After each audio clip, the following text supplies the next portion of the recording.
Really fear NATO? No. Putin knows that NATO would never attack Russia. He fears China. Putin knows that the real threat to Russia is China. Right now they have a good relationship, and in spite of the so-called endless friendship between Putin and Xi, Putin knows that in the future China is the real threat. Right now the relationship is mutually beneficial. Since Russia lost its market in Europe, it sells its oil and gas to China. China buys it at drastically reduced prices and pays in yuans, Chinese currency. Russia can only use those yuans to buy goods in China. So Russian markets are flooded by goods from China. Cheap Chinese cars have taken more than 60% of the Russian market.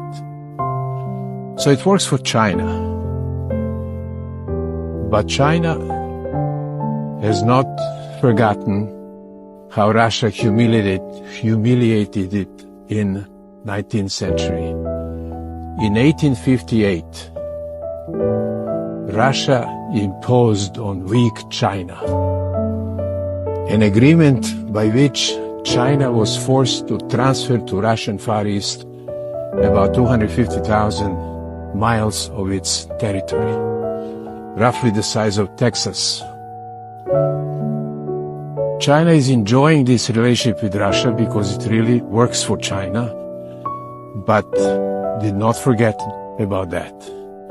In fact, in Chinese maps as of a few years ago, the cities in Russian Far East, in the area that was taken by Russia, are shown already in Chinese, with Chinese names.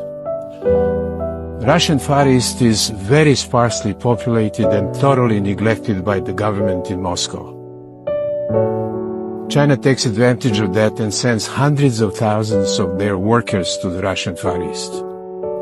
In fact, some estimates say that already there are between 2.5 and 3 million Chinese in the Russian Far East. Soon, if not already, there will be more Chinese in the Russian Far East than Russians.